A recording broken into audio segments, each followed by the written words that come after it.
Quero garantir a vocês, pela palavra de Deus, que não há nenhum outro nome embaixo do céu que possa ser dado para a salvação, a não ser o nome de nosso Senhor Jesus Cristo. Portanto, se você está engrandecendo outro nome, um outro profeta, um outro ser, saiba que só Jesus Cristo é o Senhor para a salvação eterna. Não o Senhor no sentido de que estão falando por aí, mas é o Senhor para salvar, perdoar pecado, levar para o céu. Se você crê na palavra de Deus, você sabe que você tem uma vida eterna, que você tem uma vida após a morte. Saiba que só Jesus Cristo para te dar o escape na eternidade. Ou uma eternidade com Cristo, ou uma eternidade sem Cristo. Sem Cristo é de sofrimento, com Cristo é de felicidade. Leia a Bíblia com fé. Agora eu vou passar a analisar mais algumas supostas razões que o sabatismo coloca indevidamente certos textos para justificar a guarda de sábado. Bom, aqui no item 31 do meu controle, ele diz assim: porque um homem cuidará em mudar a lei? E citam Daniel capítulo 7, versículo 25. Bom, na realidade, o próprio Adventismo já muda a lei, porque no Nova Aliança não consta o mandamento de guarda de sábado, mas eles estão criando teses para mudar isso. Então eles trouxeram a lei do mandamento de guarda de sábado, o mandamento já cessado, conforme já falado em vários vídeos meus aqui, e estão considerando como válido esse mandamento na Nova Aliança. Citam, inclusive, de forma falsa, Gênesis 2:3, quando Moisés garantiu que não se trata de Gênesis 2:3, se trata da libertação da escravidão que o povo sofreu na terra, israelita sofreu na terra do Egito. Portanto, é esse dia que eles têm que lembrar. Deuteronômio 5, verso 12 ao 15. Bom, os homens insensatos têm sempre a mania de querer interpretar a lei de Deus de forma equivocada. E isso gera heresias, claro que gera heresias. Isso aí nós vemos em vários dogmas religiosos que existem por aí. A palavra de Deus, ela é apenas uma espécie de subsídios de malandragem dogmática. Só que essa malandragem dogmática cai sobre o malandro, o falsificador. Porque a palavra de Deus, ela não vai deixar de ser verdade porque você usada de forma falsa, não. Ela é verdade. O próprio Jesus disse que as minhas palavras o condenará. Então não não falsifique as palavras de Jesus. Nos dias de hoje, em plena nova aliança, cuidam considerar como válido o mandamento de guarda de sábado. No entanto, o mandamento já cessado comprovadamente na Bíblia, isso que o Senhor Jesus mesmo deixou claro que esse mandamento é de ordem cerimonial. E o Senhor Jesus, em resposta aos fariseus, ele deixou isso claro em Mateus 12, 1 a 6. E outros textos que comprovam a característica cerimonial para cumprimento do mandamento de guarda de sábado, quer seja de ordem semanal, quinzenal, mensal, setenal, anual, todo mandamento. Guarda de sábado é um só. Tem que estar cessado. Apelam para textos isolados onde encontram os vocábulos preceito, leis de Deus, mandamento, ordenança, mesmo escrito por Paulo, João, Tito, Tiago, Timóteo, que nunca ensinam e nem guardaram, nem ensinaram, nem guardaram o guarda de sábado, mas assintosamente forçam interpretações como se essas afirmações estariam eles inserindo o mandamento de guarda de sábado e alegam que seria mandamento moral, como se os outros mandamentos dados por Deus não fossem morais em si mesmo, né? Pelo fato de estar escrito em pedras antropologicamente, pelo dedo de Deus, e desprezam as leis que foram ordenadas pela boca de Deus. Então eles pegam a palavra dedo de Deus, escrita pelo dedo de Deus, e parece que o que Deus deu pela sua boca não tem muito valor para eles, pessoal, não. Isso tem que estar escrito pelo dedo de Deus, né? Em duas pedras ainda por cima. Esquecendo eles que as pedras foram quebradas, as duas pedras escritas pelo dedo de Deus, antropoformicamente, foram quebradas E, no entanto, em Êxodo 34, Deus mandou escrever essas palavras. Decálogo e palavras são expressões se referindo aos 10 mandamentos. E eles dizem que não, foi Moisés que escreveu. Claro que foi Moisés que escreveu, porque Deus orientou ele para escrever. Assim, foi Moisés que transmitiu a lei de Deus para o povo de Israel, e, no entanto, não era a lei de Moisés, era a lei de Deus.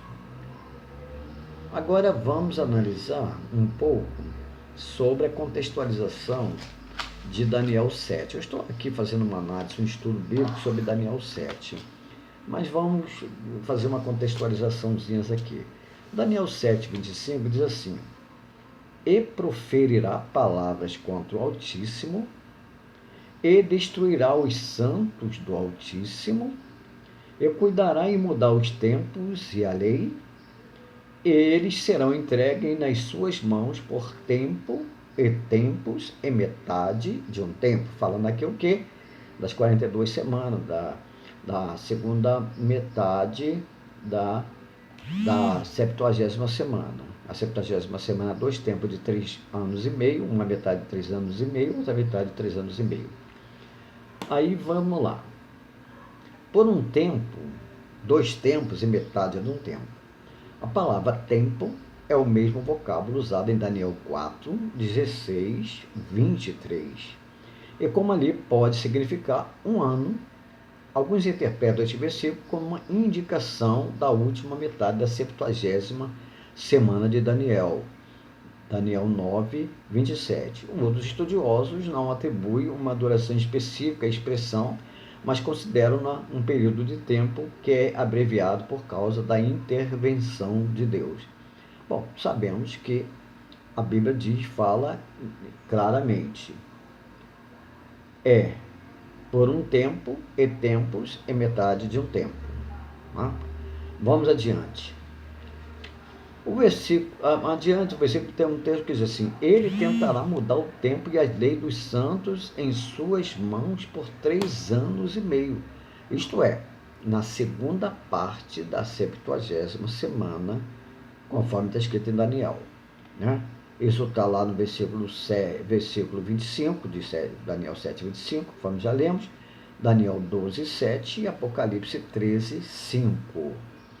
E proferirá palavras contra o Altíssimo. É empregado várias vezes pelo Espírito Santo e de várias maneiras, o que chama a nossa atenção a blasfêmia do anticristo.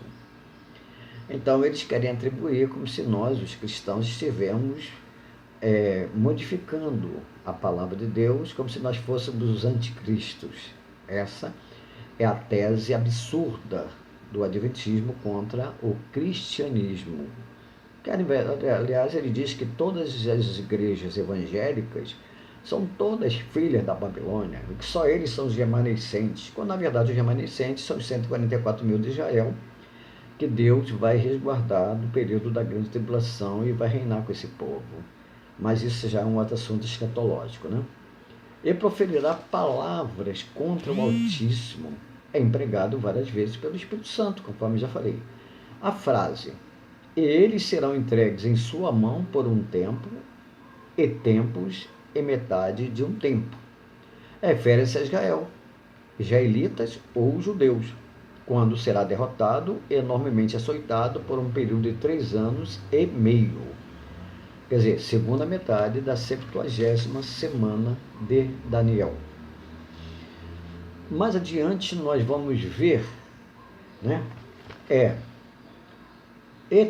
eternamente, eu li aqui e escrevi aqui, eternamente açoitado significa sob intensa perseguição. O açoitado aqui significa sob intensa perseguição. Não é que ele vai pegar aqueles açoites que se bate em cavalo.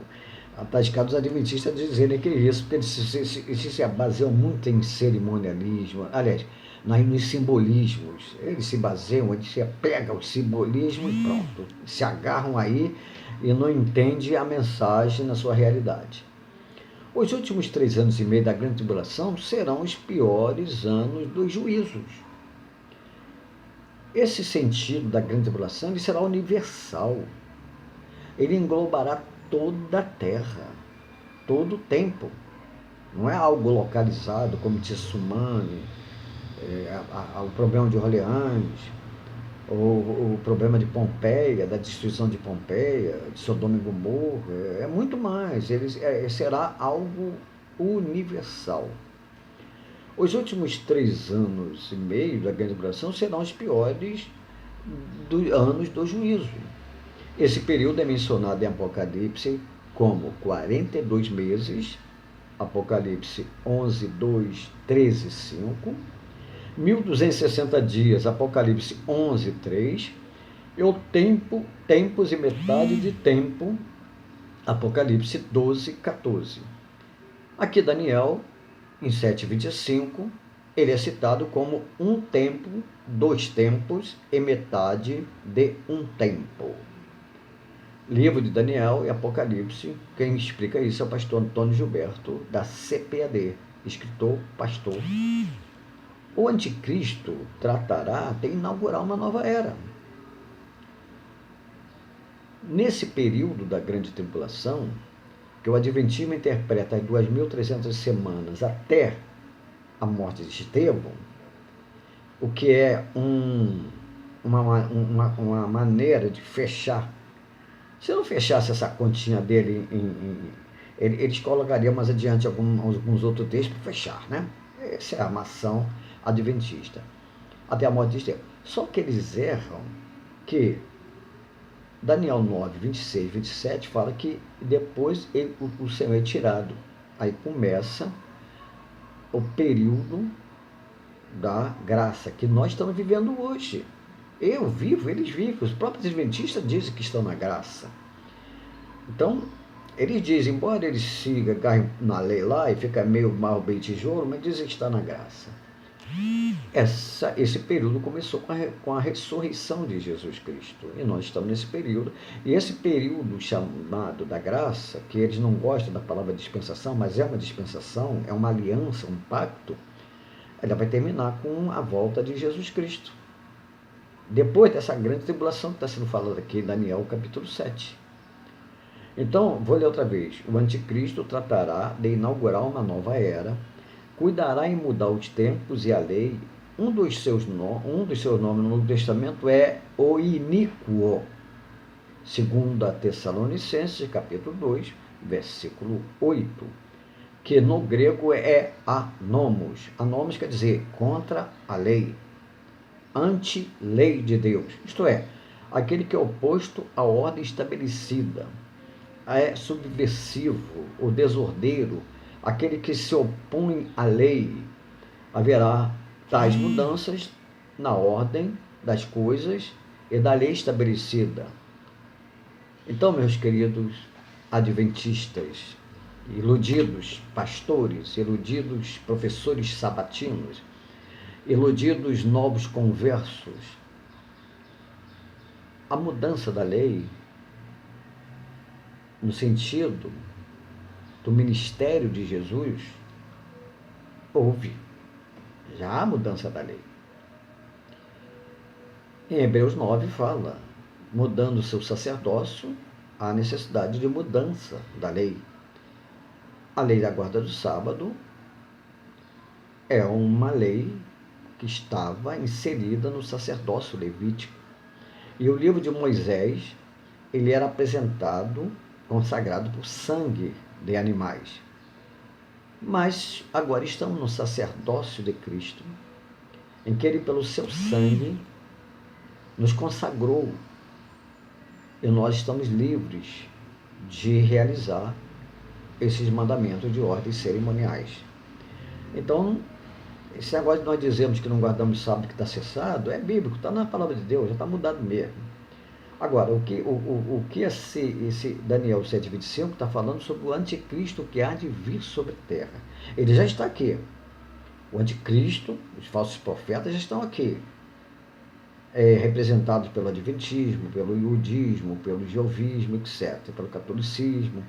Mas ele vai se apresentar de uma forma mais plena. Mas isso após o arrebatamento da igreja do nosso Senhor Jesus Cristo. Quando Jesus levará os seus servos a estar com ele nos ares.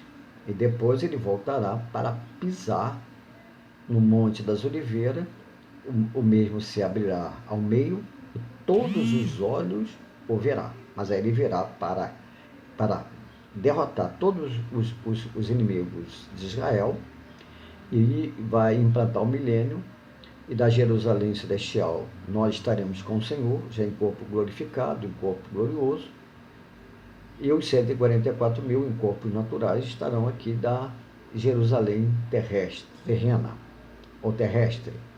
Mas quem vai governar, quem vai dar todas as orientações será o Senhor Jesus no exercício do milênio.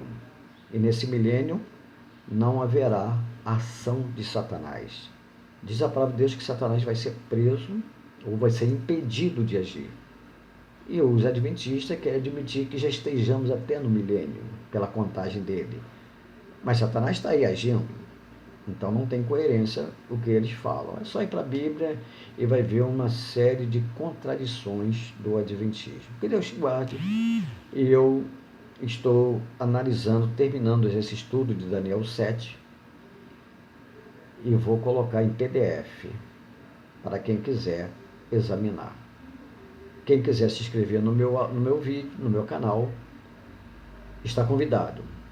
Se você tem bom senso, você entende a palavra de Deus como deve ser entendida, divulgue esse canal, inscreva-se e divulgue, para alcançarmos o maior número possível de pessoas, para lhes ao menos levar palavras de orientação bíblica, que nós devemos ter esta responsabilidade. Em nome de Jesus, que Deus vos abençoe, que Deus vos guarde, que Deus vos livre e que você possa verdadeiramente crer em Deus, em espírito e em verdade. E Deus, naturalmente, espiritualmente, vai realizar a sua revelação na tua vida para você entender a sua palavra. Que Deus te abençoe, em nome de Jesus. Amém.